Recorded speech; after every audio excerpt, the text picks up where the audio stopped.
Hello दोस्तों, मैं हूं Kashdeep Verma. Hindi voice YouTube channel में आपका स्वागत है। दोस्तों, आज के इस वीडियो में हम लोग 1857 की क्रांति के बाद भारत में क्या परिवर्तन हुआ, उसके क्या परिणाम हुए, इस पर चर्चा करेंगे। तो चलिए वीडियो स्टार्ट करते हैं। देखिए, 1857 की क्रांति हो जाने के बाद 1858 में ब्रिटिश संसद में एक एक्ट पारित किया गया और इस एक्ट के तहत कंपनी का शासन अर्थात ईस्ट इंडिया कंपनी के शासन को कंप्लीटली समाप्त कर दिया गया, उसके अस्तित्व को ही समाप्त कर दिया गया। और इसके अस्तित्व समाप्त करने के बाद भारत के शासन का पूरा अधिकार क्वीन विक्टोरिया के हाथ में चला गया, इंग्लैंड की महारानी विक्टोरिया के हाथ में चला गया। फिर नेक्स्ट देखते हैं। देखिए, साम्राज्य विस्तार की नीति पर लगाम लगा। 1857 की क्रांति के बाद साम्राज्य विस्तार की नीति पर लगाम लगा, लेकिन भारतीयों का आर्थिक शोषण की नीतियां चालू हो गई।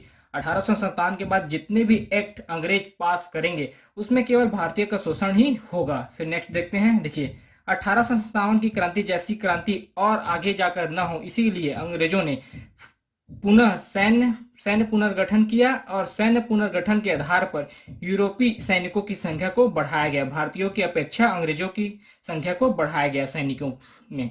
फिर नेक्स्ट है, उच्च पदों पर भारतीयों की नियुक्ति बंद। बड़े अधिकारियों के पदों पर भारतीयों की नियुक्ति को बंद किया गया। बंगाल प्रेसिडेंसी में अंग्रेज और भारतीय सैनिक के अनुपात 1:2 रखा गया।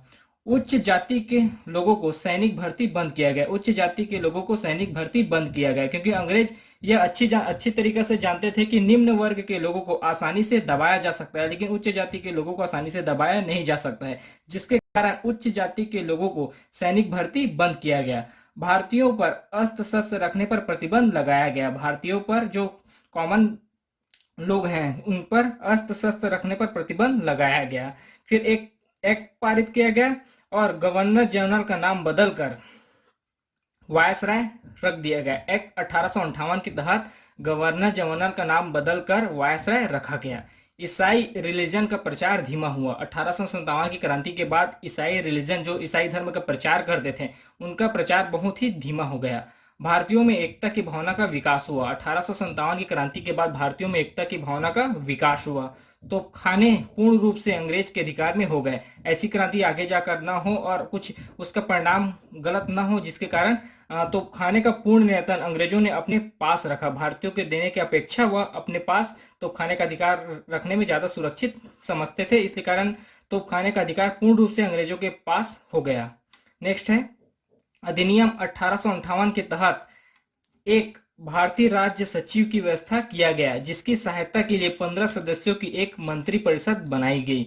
एक भारतीय सचिव की व्यवस्था किया गया और उसकी सहायता के लिए 15 सदस्यों की एक मंत्री परिषद बनाई गई। तो यह था हम लोगों का 1857 की क्रांति के बाद क्या क्या परिणाम हुए, भारत में क्या क्या परिवर्तन देखने को मिला, इस पर डाटा। आपसे एक रिक्वेस्ट है, अगर अभी तक आपने हमारे चैनल हिंदी वॉइस को सब्सक्राइब नहीं किया है तो प्लीज चैनल को सब्सक्राइब करें और वीडियो को लाइक शेयर जरूर करें। धन्यवाद।